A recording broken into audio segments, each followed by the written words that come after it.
Good morning students. आज हम civics का ही चैप्टर 7 आगे स्टार्ट करेंगे। उसका पार्ट 3 में आउटकम्स ऑफ डेमोक्रेसी के बारे में हम कल पढ़ रहे थे कि कैसे जो रिडक्शन होता है इनइक्वालिटीज़ और पॉवर्टी का वो किस तरीके से कम कर सकते हैं हम लोग, और डेमोक्रेसी में ये इनइक्वालिटीज़ ज़्यादा होती है उसके बारे में कल हमने पढ़ा था। ठीक है, उसको आगे कंटिन्यू करते हैं हम लोग। Perhaps more than development, it is reasonable to expect democracies to reduce economic disparities.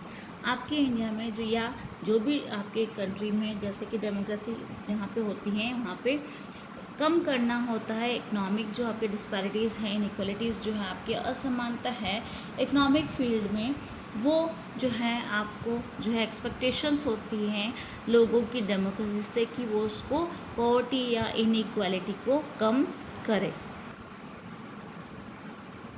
Next है आपके even wealth will be distributed in such a way, जैसे अगर हम बात करें कि even when a country achieves economic growth, अगर एक कंट्री ऐसा है जहाँ पे इकोनॉमिक ग्रोथ की हम कल बात कर रहे थे कि इकोनॉमिकल डेवलपमेंट जो है वो डेमोक्रेसीज में जो है कम होता है, तो अगर ऐसा कंट्री जहाँ पे इकोनॉमिक ग्रोथ अच्छी है तो क्या वो ये सब चीज़ें दे सकता है आपको।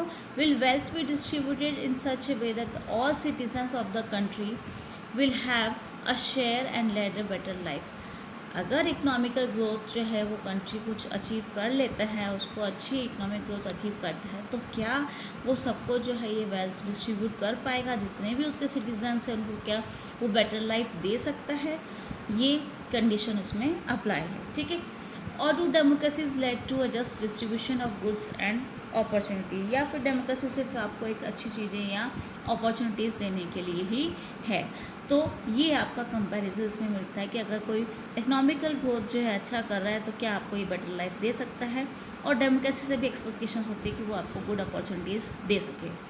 Democracy is based on the political equality, जिसमें आपको इक्वल वेटेज होता है। इलेक्शंस के समय आपको जो है इलेक्शंस के समय जो आप इलेक्ट करते हैं तो उसमें आपको इक्वल चॉइस होती है, चाहे आप किसी भी रिलीजन कास्ट के हो, किसी भी रिलीजन कास्ट के हो, आपको जो है फ्रीडम होती है, आप इलेक्शंस में किसी को भी इलेक्ट कर सकते हो। तो ये इक्वल पॉलिटिकल वैल्यू आप लोगों को, आपके वोट की इक्वल वैल्यू वेटेज आपको दिया जाता है।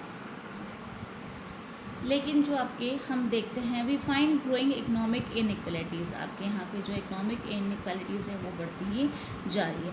हम कंपैरिजन करेंगे रिच और पुअर का। ठीक है, रिच जो लोग हैं वो एंजॉय करते हैं हाईली, आपके डिस्प्रोपोर्शनेट शेयर करते हैं वेल्थ का और इनकम का। Not only that they have share in total income of the country, इसके अलावा वो जो है टोटल इनकम जो होती है देश की उसको भी इंक्रीज़ करने में अपना योगदान देते हैं। पुअर जो है those at the bottom of the society, जो सबसे निचले स्तर पे होते हैं गरीब लोग, बहुत कम होता है उनके पास।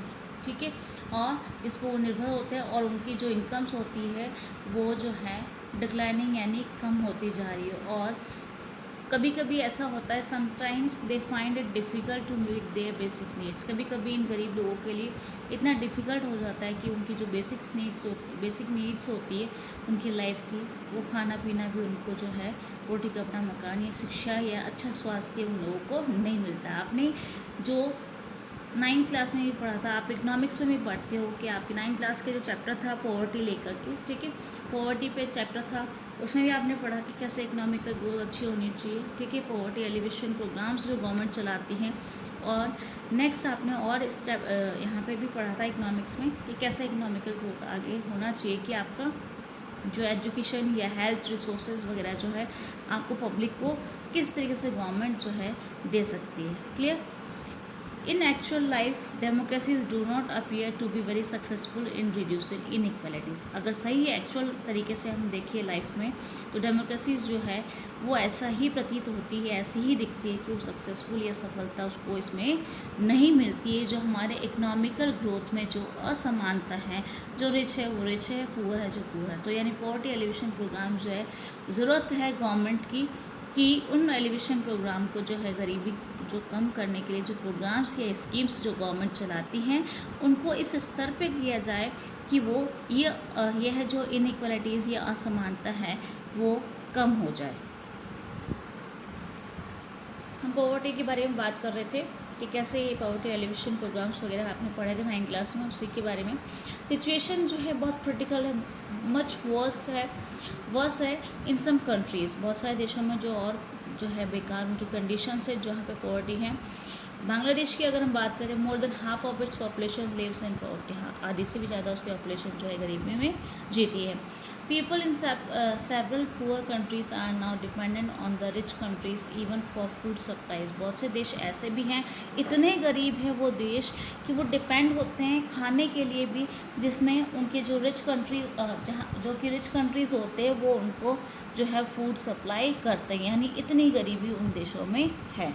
ठीक है, The poor constitute a large proportion of our voters and no party will like to lose their votes.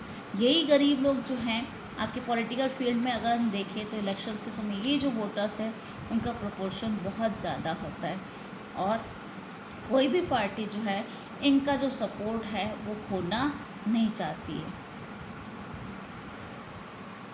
Yet, democratically elected governments do not appear to be keen to address the question of poverty as you would expect them to. अभी हमने पढ़ा कि ये जो proportion है इन voters का वो बहुत ज़्यादा है, और कोई भी पार्टी जो है इसको लूज़ करना नहीं चाहती है। ठीक है, यानी ये बेसिक है जो कि आपको सपोर्ट करता है। तो अगर हम देखें डेमोक्रेटिक फील्ड में, तो ये जो गवर्नमेंट होती है वो जो है उनके लिए इतना एड्रेस नहीं करती उन लोगों को, ठीक है, उनकी तरफ ध्यान नहीं देती हैं कि गरीबी कैसे इन लोगों की कम किया जाए। लेकिन आप लोग इनसे एक्सपेक्टेशंस रखते हैं कि वो ऐसी चीज़ों को जो है ऐसी स्कीम्स चलाएं या ऐसी जो गरीबी वाली प्रॉब्लम है उसको सॉर्ट आउट करें, लेकिन एक्सपेक्टेशंस जो हैं एक्सपेक्टेशंस के रूप में ही रह जाती हैं, और ऐसी जो गवर्नमेंट बनती है जिसको आप चूज करते हो वो सब चीज़ें हैंडल नहीं कर पाती हैं। ठीक है, अकोमोडेशन ऑफ सोशल डाइवर्सिटी, किस तरीके से आपकी जो सोसाइटी में डाइवर्सिटी है तो उसको किस तरीके से आपको सेटअप करना है उसके बारे में हम पढ़ेंगे। ठीक है, आपकी वैरायटी है, आपने इंडिया में पढ़ा है कि डाइवर्सिटी आपके यहाँ है, तो आपके सोशल, कल्चरल, रीजनल हर तरीके से आपको जो है डाइवर्सिटी मिलेगी। तो इस सोसाइटी में जो डाइवर्सिटी है उसको आप कैसे एकोमोडेट करोगे उसके बारे में हम पढ़ेंगे। Do democracies led to peaceful and harmonious life among citizens, क्या वो जो डेमोक्रेसी है वो शांतिपूर्ण तरीके से जो है उनको सिटीजन्स को जो है ऐसा व्यवहार, सौहार्दपूर्ण व्यवहार लोगों में बना सकता है, उसके बारे में ये क्वेश्चन आपके एग्ज़ाम में ज़रूर आता है। इसी तरीके से एज इट इज़ क्वेश्चन भी आता है, उसको एक्सप्लेन करने के लिए आपको दिया जाता है कि क्या आपके जो डेमोक्रेसी है उसमें आपके शांतिपूर्ण और सौहार्दपूर्ण जो जीवन है वो लोगों में क्या बनाए रख सकती है डेमोक्रेसी, उसके बारे में आपको ये लिखना होगा कि वो एकोमोडेट करती है आपकी सोशल डाइवर्सिटी को। ठीक है, सोसाइटी में जिस तरीके से आपने बेल्जियम के बारे में पढ़ा था आगे हम इसमें पढ़ेंगे। ठीक है, इट इज़ फेयर एक्सपेक्टेशंस, ये अच्छा है, एक्सपेक्टेशंस ऐसी होनी चाहिए जिसमें आपके सौहार्दपूर्ण या शांतिपूर्वक तरीके से आप जो है इसको हैंडल करें आपकी गवर्नमेंट। जैसे हमने बेल्जियम का इसी पॉलिटिक्स में फर्स्ट या सेकंड चैप्टर में हमने पढ़ा था बेल्जियम और श्रीलंका के बारे में। तो बेल्जियम जो है निगोशिएट करता है differences among ethnic populations. Belgium में जो हमने एथनिक पॉपुलेशन के बारे में पढ़ा था, अलग अलग थी, उसमें उसने निगोशिएट करा डिफरेंसेस जो भी थे उन लोगों के बीच में, और उसको जो है सेटअप करा। Democracy is best suited to produce this outcome, इस रिज़ल्ट के रूप में, इस आउटकम के रूप में जो है डेमोक्रेसी जो है बहुत अच्छी तरीके से इसको जो है हैंडल करता है। और टू हैंडल सोशल डिफरेंसेस, या हमारे जो सोसाइटी में जो डिफरेंसेस होते हैं उसको भी बेस्ट तरीके से जो है हमारी डेमोक्रेटिक कंट्री ही उसको हैंडल कर सकती है। लेकिन अगर हम श्रीलंका के बारे में देखें, हम दोनों के बारे में पढ़ा था, ठीक है, तो अब श्रीलंका के बारे में लेकिन ऐसा नहीं है। ये रिमाइंड करता है हमको us that democracy must fulfil 2 conditions in order to achieve this. अगर हमको ये सोशल डाइवर्सिटी को एकोमोडेट करना है या इसको सही तरीके से हैंडल करना है, सोशल जो डाइवर्सिटी है उसको सही तरीके से अगर हमको एथनिक जो वेरिएशंस है उसको सेटअप करना है तो हमको जो है कुछ जो उसमें से कंडीशंस, उसमें से 2 कंडीशंस जो हमको उसको अचीव करनी होती है इसके आउटकम्स के रूप में। पहला, democracy is not simply ruled by majority opinion, it should work with minority. जो जैसे कि आपने पढ़ा था कि मेजॉरिटी को लेकर के आप जो है ऐसे रूल नहीं कर सकते। मेजॉरिटी का ओपिनियन या मेजॉरिटी वाली जो गवर्नमेंट है वो सिंपल जो है रूल नहीं है आपका, ठीक है। डेमोक्रेसी में आपको जो है क्या होता है कि it should work with minority, यानी जो माइनर लोग हैं, डेमोक्रेसी में जो है सिंपली आपके जो है मेजॉरिटी को लेकर के आपके ओपिनियन नहीं चलता है, आपको साथ में माइनॉरिटी को लेकर भी चलना पड़ता है। यानी जैसे हमने ऊपर बात करी थी कि एक मेजॉरिटी वाली पार्टी को जो है या मेजॉरिटी के द्वारा आप रूल नहीं कर सकते, इसमें आपके जो माइनर लोग हैं उनको भी ध्यान में रखना पड़ता है। तो डेमोक्रेसी इन सब चीज़ों को ध्यान में रखता है। दूसरी कंडीशन यहाँ पे अचीव करनी होती है डेमोक्रेसी को, ताकि वो आगे जो है सक्सेस उसको मिल सके।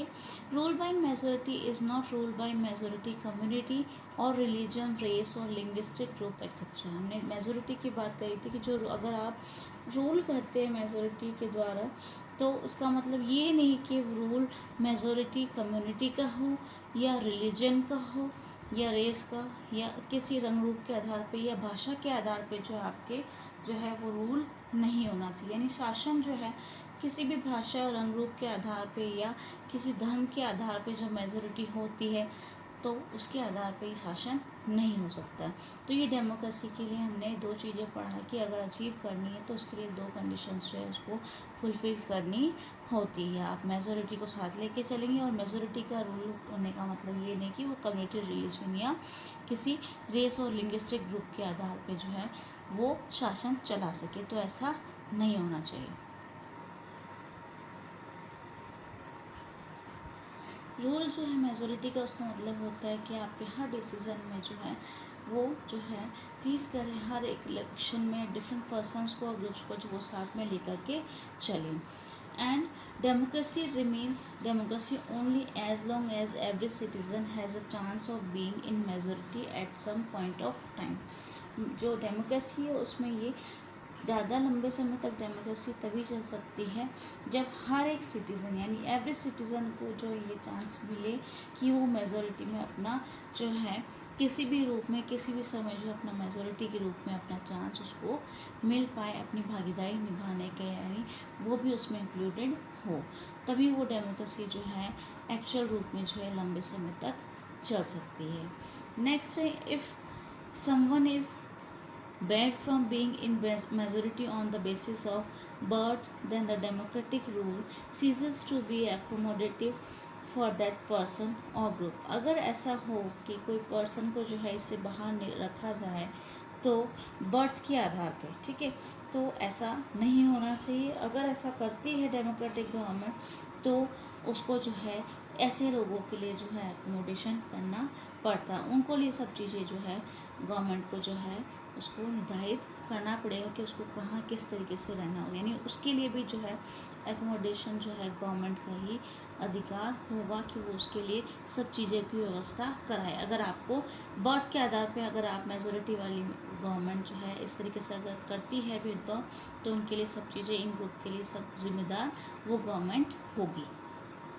Dignity and freedom of the citizens, हमने पढ़ा था कि डेमोक्रेसी में आपके हर एक व्यक्ति को जो है उनकी डिग्निटी और फ्रीडम का चांस मिलता है सिटीजन्स को। Every individual wants to receive respect from fellow beings, आपके आसपास जितने भी लोग हैं उनसे सब लोग चाहते हैं, हर एक व्यक्ति जो है, प्रत्येक व्यक्ति जो है, हर एक इंडिविजुअल जो है वो, एवरी इंडिविजुअल जो है वो आपके चाहता है कि उसको रेस्पेक्ट मिले, ठीक है। कॉन्फ्लिक्ट्स रेज होते हैं जब when not treated equally with due respect, जब आपको समान अधिकार, समान जो है सम्मान या रेस्पेक्ट नहीं मिलता है, तब ये जो है कॉन्फ्लिक्ट्स आपके यहाँ पे मतभेद जो हैं वो उजागर होते हैं, वो प्रॉब्लम्स आपके यहाँ आती हैं जब सबको इक्वल जो रेस्पेक्ट नहीं दिया जाता है, ठीक है। The passion of respect and freedom are the basis of democracy, ये जो तरीका है आपके रेस्पेक्ट और फ्रीडम पाने का, जो इच्छा है, जो ललक है, वो आपका बेसिस है, यानी मूल आधार है आपका डेमोक्रेसी का। यानी डेमोक्रेसी में आपको सबको समान अधिकार मिले, सबको स्वतंत्रता मिले, सबको सम्मान मिले, ये जो है मुख्य आधार डेमोक्रेसी में होता है। अगर ऐसा होता है कॉन्फ्लिक्ट्स इसको लेकर के, तो वो डेमोक्रेसी नहीं होती। डेमोक्रेसी का आधार ही यही है, बेसिस ही यही है कि आपको रेस्पेक्ट मिले, सबको इक्वल फ्रीडम मिले। जैसा कि आपके कॉन्स्टिट्यूशन के द्वारा आपको जो राइट्स मिले गए हैं उसकी बात हम कर रहे हैं, ठीक है। तो सबको इक्वली रेस्पेक्ट दिया जाएगा तब, जबकि आपके इक्वली जो है राइट्स आप लोग फॉलो करें और दूसरों के भी राइट्स को जो है एक्सप्लॉइट ना करें। क्लियर? तो ये बेसिस है आपके डेमोक्रेसी का। नेक्स्ट है डिग्निटी ऑफ वुमेन की बात कर रहे हैं हम। पहले जो अब हम हिस्टोरिकली जो है मेल डोमिनेटेड जो सोसाइटी थी, ठीक है, उसको छोड़ करके हम आगे देखें तो उसमें बहुत सारे लॉन्ग स्ट्रगल्स हुए हैं जिसके द्वारा they have created some sensitivity. Historically हमने देखा कि जो मेल डोमिनेटेड सोसाइटी है आपके यहाँ पे, जहाँ पे पुरुष लोग जो है डोमिनेट करते हैं आपके सोसाइटी को, यानी मुख्य आधार आपके मेल ही थे, और बहुत सारे लंबे समय तक स्ट्रगल्स हुए जिसके द्वारा इन लेडीज़ की जो है कंडीशन जो है वो अच्छी हुई और उन्होंने कुछ जो है क्रिएट करा आपके सेंसिटिविटी। तो उन्होंने क्रिएट करा इस तरीके से sensitivity today that respect to and equal treatment. और आज ये सब लोग उनके प्रति सेंसिटिव हैं और सब लोग जो है वुमेन को जो है रेस्पेक्ट देते हैं, इक्वल ट्रीटमेंट उन लोगों के साथ होता है। आज हमारे यहाँ जो है ऐसा भेदभाव नहीं होता, इक्वल ट्रीटमेंट इन लोगों के साथ, लेडीज़ के साथ भी होता है, ठीक है। In democracy setup this unacceptability would not have legal basis because the principle of individual freedom and dignity would not have the legal and moral force there। और जहाँ पर डेमोक्रेसी में जो सेटअप होता है उसमें ये अनएक्सेप्टेबिलिटी होती है जब आपकी लीगल बेसिस नहीं होता है, बिकॉज यहाँ पे जो प्रिंसिपल होते हैं इंडिविजुअल फ्रीडम और डिग्निटी के, would not have the legal and moral force there. जहाँ पे लीगली अगर आप इसको नहीं होंगे तो वहाँ पे आप फोर्स नहीं कर सकते इस तरीके से फ्रीडम को लेकर के। It happens in caste also. आपके जो कास्ट सिस्टम है उसमें भी ऐसा होता है, अलग अलग कास्ट में अलग अलग नियम होते हैं, उसके अकॉर्डिंग वहाँ भी होता है। तो ये डिपेंड करता है गवर्नमेंट पे या डेमोक्रेसी पे कि वो किस तरीके से इनको जो है लीगली और मोरली फोर्स कर पाए, ठीक है, ताकि सबको जो है ये फ्रीडम और डिग्निटी मिल पाए। हर एक कास्ट में ये अलग अलग चीज़ें होती, तो वो हैंडल करना डेमोक्रेसी में मुश्किल होता है। Expectations from democracy also function as the criteria for judging any democratic country. ये जो डिबेट है आपका डेमोक्रेसी का कि क्या आउटकम्स निकलते हैं, क्या रिजल्ट निकलता है डेमोक्रेसी का, उसी के ऊपर जो है ये चैप्टर है। तो ये आउटकम्स ये है कि आप जो एक्सपेक्टेशंस करते हैं आपकी गवर्नमेंट से, ठीक है, डेमोक्रेसी से जितना ज़्यादा आप एक्सपेक्टेशन करेंगे, जितना आप उसको ब्लेम करेंगे, आप क्लेम करेंगे उसको, जितना आप विरोध करेंगे, इसका मतलब वो एक्सपेक्टेशंस के अकॉर्डिंग काम कर रही है, ठीक है।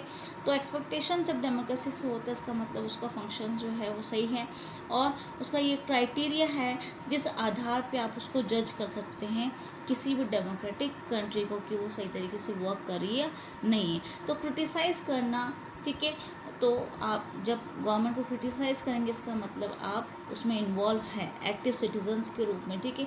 जो एक्सपेक्टेशंस आपकी अगर फुलफिल नहीं होती है तो आप जो है उनको ब्लेम करते हैं डेमोक्रेसी में। तो ये डेमोक्रेसी की आउटकम्स है कि आप उसमें अगर आपको नहीं मिलती है सारी चीज़ें जो आप एक्सपेक्ट करते हैं तो उसके अकॉर्डिंग आपकी नीड्स जो है फुलफिल नहीं होती है तो आप डेमोक्रेसी में उसको क्रिटिसाइज़ करते हो, ब्लेम करते हो।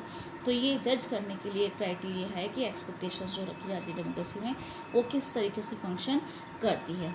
क्लियर? ये चैप्टर यहाँ पे आज कंप्लीट होता है। इसके आप नोट्स बना लीजिएगा और सेंड करना शुरू कर दीजिए ताकि पता लग जाए आप लोगों ने कितना लर्न किए हैं। क्वेश्चंस जो है इसके जो है इसी तरीके से बन के आते हैं जैसे जैसे मैंने आपको बीच में समझाएं और बताएं हैं।